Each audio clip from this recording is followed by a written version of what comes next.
Hi viewers, welcome to our channel. ప్రస్తుతం మనతో పాటు దాము బాలాజీ గారు సీనియర్ జర్నలిస్ట్ ఉన్నారు. వారితో ఒకసారి మాట్లాడదాం. సార్ నమస్కారం. సార్ భారత్ పాకిస్తాన్ మధ్య ట్రంప్ యుద్ధాన్ని ఆపారు కదా, ఇది యుద్ధాన్ని ఆపడానికి తన అవసరాలే మెయిన్ కారణం అని చెప్పేసి కూడా ఇప్పుడు ఒక వార్త బయటకు వచ్చింది. అంటే పాకిస్తాన్లో ఈయన పెట్టుబడులు పెట్టాడు, చాలా వ్యాపారాలు చేస్తున్నారు, రేపటి రోజు భారత్తో యుద్ధం వస్తే ఇంత తన వ్యాపారాలకు ఇబ్బంది వచ్చే ఛాన్స్ ఉందని చెప్పేసి భారత్ నొప్పించి పాకిస్తాన్ని కాపాడి యుద్ధం ఆపాడని కూడా చెప్తున్నారు. అసలు పాకిస్తాన్కి ట్రంప్కు మధ్య ఏం జరుగుతుంది, ఎటువంటి వ్యాపారాలు పాకిస్తాన్లో ట్రంప్ చేస్తున్నారు సార్? మరి దీనికి సంబంధించి ఎటువంటి ఇన్ఫర్మేషన్ ఉంది సార్? అమెరికా అనే ఒక పెద్ద వ్యాపారస్తురాలా లేకపోతే వ్యాపారస్తుడా అని చెప్పచ్చు. ఎందుకంటే అమెరికా యుద్ధం చేసినా, అమెరికా శాంతి ప్రతిపాదనలు చేసినా దాని వెనక వ్యాపార ప్రయోజనాలే ఉంటాయి, వేరే ప్రయోజనాలు ఏమి ఉండదు. ఈ ప్రపంచంలో ఇది అనేక సార్లు ప్రూవ్ అయినమాట. గతంలో ఐసిస్ని వాళ్ళే తయారు చేశారు, తర్వాత బిన్ లాడన్ని వాళ్ళే తయారు చేశారు. బిన్ లాడన్తో జార్జ్ డబ్ల్యూ బుష్ వ్యాపార సంబంధాలు ఉన్నాయనేది అందరికీ తెలుసు. ఎక్కడ వాళ్ళు శాంతి అన్నా, ఎక్కడ యుద్ధం అన్నా దాని వెనక అమెరికా ఆర్థిక ప్రయోజనాలు, వ్యాపార ప్రయోజనాలే ప్రధానంగా ఉంటాయి, వేరే ఏముండవు. ఇప్పుడు ప్రెసిడెంట్గా ఉన్న డొనాల్డ్ ట్రంప్ ఎవరు? అతిపెద్ద వ్యాపారస్తుల్లో ఒకడు ప్రపంచంలో. ఆయనకు మొత్తం 144 కంపెనీలు ఉన్నాయి. ఆ 144 కంపెనీల వ్యాపారాలు 20 దేశాల్లో ప్రత్యక్షంగా ఉన్నాయి, ఇండైరెక్ట్గా చాలా దేశాల్లో ఉన్నాయి.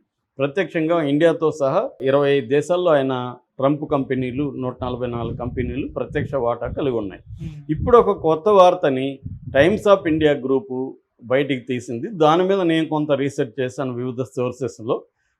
ఇదొక సంచలనమైన వార్త ఇప్పుడు బయటకు వచ్చింది. ఇన్ని రోజులు ఏంటి అసలు ట్రంప్కి ఏంటి అవసరము? యుద్ధం స్టార్ట్ అయినాక కూడా జేడీ వాన్స్ ఏమన్నాడు? అది వాళ్ళిద్దరి గొడవ, మాకు సంబంధం లేదు, మేమేమన్నా ఉంటే ఆపమని అడుగుతాం తప్ప మేము ఇంటర్ఫియర్ కామని ప్రకటించాడు.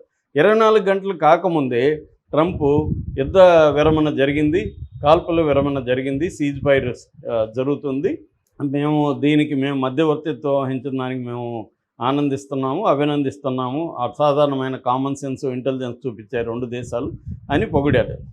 ఆ తర్వాత నేను ట్రేడ్ ఆపేస్తానన్నాను, ఇద్దరు ఇండియా భయపడింది, పాకిస్తాన్ భయపడింది, చర్చలకు వచ్చాయన్నాడు. ఆ తర్వాత వీళ్ళిద్దరు కలిసి నైస్ డిన్నర్ మీటింగ్ ఏర్పాటు చేసుకుని చర్చలు చేస్తే బాగున్నాడు. సో ఇప్పుడు ఏమైంది? అసలు ట్రంప్కి ఏం పని? ట్రంప్కి శాంతి కావాలని, ఆయనేమి శాంతి కాముకుడు కాదు. ఇప్పుడు గాజాలో 50,000 మందిని చంపించడానికి ట్రంపే కాదు, ట్రంప్ కాకపోతే అమెరికా. ఎందుకంటే అమెరికా సపోర్ట్ లేకపోతే నెతన్యాహు ఒకరోజు కూడా యుద్ధం చేయలేడు అక్కడ. సో మొత్తం హెల్ప్ చేస్తూ ఉండేది ఇదే. మరి 50,000 మందిని అక్కడ దారుణంగా చంపించిన వ్యక్తి శాంతి గురించి మాట్లాడుతుంటే అంతకంటే దారుణమే ఉంటుంది. కాబట్టి ట్రంప్ ఏది మాట్లాడినా దాని వెనక వ్యాపార ప్రయోజనాలు ఉంటాయి. ట్రంప్ పక్కా వ్యాపారస్తుడు. అతను ఇప్పటి వరకు అమెరికన్ ప్రెసిడెంట్లలో వ్యాపారవేత్త ప్రెసిడెంట్ అయినవాడు ఇతనే మొదటివాడు. కాబట్టి అలాంటి వాడు ఇండియా పాకిస్తాన్ మధ్య శాంతి కోరుకుంటున్నాడంటే నమ్మడానికి ఇక్కడ ఎవరు లేరు. కాబట్టి ఇప్పుడు అసలు ట్రంప్ ఎందుకు పాకిస్తాన్ని సపోర్ట్ చేస్తున్నాడు ఇండైరెక్ట్గా? ఎందుకంటే యుద్ధం ఆగడం వల్ల లాభం ఎవరికి? పాకిస్తాన్కా ఇండియాకా అనుకున్నప్పుడు పాకిస్తాన్కే లాభం. అందుకనే వాళ్ళు సక్సెస్ మీట్లు అవన్నీ పెట్టుకుంటున్నారు. కారణం ఏంటి? ఇండియా పైచేయి సాధించింది, ఇండియా పాకిస్తాన్ని బలంగా దెబ్బతీసింది, వాళ్ళ 11 ఎయిర్ బేసుల మీద అటాక్ చేసింది.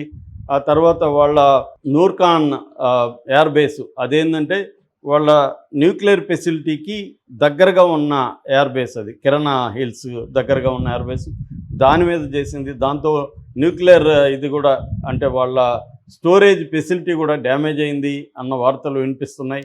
దాని మీద ఇంటర్నేషనల్ మీడియా కూడా స్పందించింది. అంటే ఒక పక్క పాకిస్తాన్ పెద్ద స్థాయిలో దెబ్బతిన్న క్రమంలో సడన్గా అయిన మోడీకి చెప్పి ఆపిచ్చాడు అంటే అర్థం ఏంటంటే క్లియర్గా ట్రంప్ ప్రయోజనాలు ఏవో పాకిస్తాన్లో ఉన్నాయి. దీని మీద ఇన్వెస్టిగేషను మొదలుపెట్టి టైమ్స్ ఆఫ్ ఇండియా బయటికి తీసిన అంశాలు ఏమున్నాయనేది ఇప్పుడు మనం మాట్లాడుకుందాం. పాకిస్తాన్లో క్రిప్టో కరెన్సీ అంటారు. ఇవాళ మన అందరికి క్రిప్టో కరెన్సీ గురించి తెలియని వాళ్ళు ఎవరు ఇండియాలో కూడా ఉండరు. బిట్కాయిన్ ఈ పేర్లు విన్నోళ్ళు ఎవరు ఉండరు. అలాగే క్రిప్టో కరెన్సీ అనేది ఇవాళ ప్రపంచంలో అతిపెద్ద వ్యాపారాల్లో అదొకటి.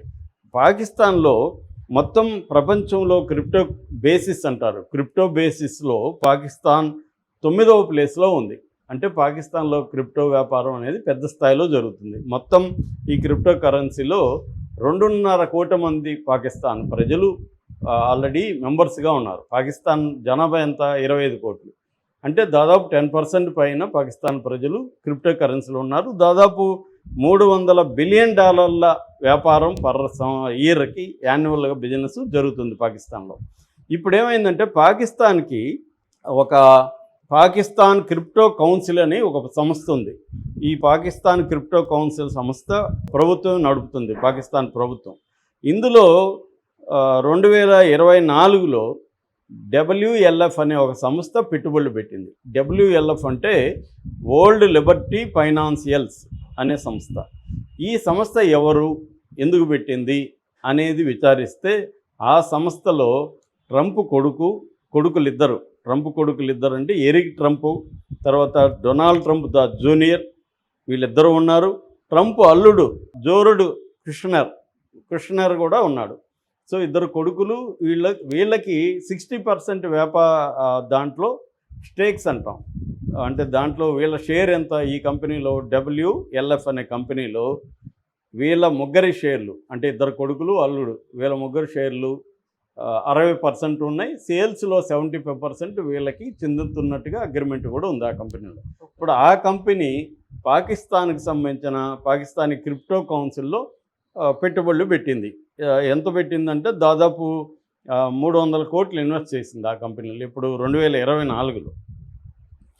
దీనికి అడ్వైజర్గా చాంగ్పింగ్ జియో అనేవాడిని పెట్టింది. ఈ చాంగ్పింగ్ జియో ఎవడంటే బినాన్స్ అనే ఒక క్రిప్టో కంపెనీ ఉంది. ఈ బినాన్స్ ఓనర్ అనమాట, ఇతను వ్యవస్థాపకుడు, అతను పెట్టింది. తర్వాత ఈ కంపెనీలో, ఈ BLF కంపెనీలో ప్రధానంగా నడుపుతున్న వ్యక్తి, అంటే వీళ్ళేమో వెనకుండి డబ్బులు పెట్టారు, వీళ్ళు ముందున్నట్లేదు. ఎవరు, ట్రంప్ బ్యాచ్ కొడుకులు కానీ అల్లుడు కానీ ముందున్నది ఎవరంటే జచారీ విట్కాప్ అనేవాడు. ఈ జచారీ విట్కాప్ ఎవడంటే స్టీవ్ విట్కాప్ అనేవాడి కొడుకు. ఈ స్టీవ్ విట్కాప్ ఎవడంటే ట్రంప్కి గోల్ఫ్లో ఫ్రెండ్ అనమాట, వ్యాపార భాగస్వామి. దాదాపు 20-30 దేశాల్లో ఈ స్టీవ్ విట్కాప్ వ్యాపారాలు ఉన్నాయి. తర్వాత అనేక శాంతి చర్చలకి ట్రంప్ తరపున ఇతనే దూతగా వెళ్తాడు. ఫర్ ఎగ్జాంపుల్ ఇజ్రాయెలు, తర్వాత UAE, యునైటెడ్ అరబ్ ఎమిరేట్స్, బహ్రెయిను, ఇలాంటి దేశాలకి ఇజ్రాయెల్కి మధ్య 2020లో ఒక శాంతి ఒప్పందం జరిగింది. దాని పేరు అబ్రహాం అకార్డ్స్ అంటారు. ఆ శాంతి ఒప్పందాన్ని పర్యవేక్షించింది ఎవరో తెలుసా? ఈ స్టీవ్ విట్కాపే. అది ఎందుకు జరిగింది ఆ శాంతి ఒప్పందం అంటే, అక్కడ వీడికి ట్రావెల్ ఏజెన్సీలు ఉన్నాయి. ఇవాళ ట్రంప్కి స్టీవ్ విట్కాప్కి వ్యాపారాలు జరుగుతున్నాయి కాబట్టి వాళ్ళ మధ్య శాంతి అవసరం, ఈ వ్యాపారాలు బాగుండాలంటే. అందుకని ఇతనే వెళ్ళాడు. తర్వాత గాజాలో యుద్ధం ఆపేసి గాజాను కూడా ఒక రియల్ ఎస్టేట్ ప్రాపర్టీగా, అక్కడున్న గాజా ప్రజలందరినీ జోర్డాను, ఈజిప్ట్, ఈ దేశాలకు పంపించేసి దాన్నంతా కూడా ఒక రియల్ ఎస్టేట్గా మార్చేసి వాటర్ ఫ్రంట్ ప్రాపర్టీగా మార్చేస్తే బాగుంటుందని కుష్నర్, వీళ్ళ అల్లుడు 2024లో ఇంటర్వ్యూలో చెప్తున్నాడు. అవి వీడియోలు కూడా ఉన్నాయి నెట్లో. అంటే దాన్ని శాంతి ప్రతిపాదనకు వెళ్ళింది కూడా స్టీవ్ విట్కాపే. అట్లాగే రష్యా ఉక్రెయిన్ వారు ఎందుకు ఆపాలనుకుంటున్నారంటే, ఉక్రెయిన్లో రేర్ ఎర్త్ మెటీరియల్ మినరల్స్ ఉన్నాయి. ఆ మినరల్స్ వ్యాపారం ఇప్పుడు ట్రంప్కి, అమెరికాకి ఇచ్చేయాలి. అమెరికా ఏం చేస్తుంది, ఈ విట్కాప్కి అప్పగిస్తుంది. విట్కాప్ కంపెనీలు వెళ్ళి ఎక్కడ చేస్తాయి. ఆ విట్కాప్ కంపెనీలో ట్రంప్ కొడుకులు, ట్రంప్ అల్లుడు పెట్టుబడులు ఉంటాయి. ఇది డ్రామా అనమాట. అంటే ప్రతి శాంతి ఒప్పందం వెనక ఈ విట్కాప్ ఉంటున్నాడు, స్టీవ్ విట్కాప్ ట్రంప్కి భాగస్వామి, క్లోజ్ ఫ్రెండు.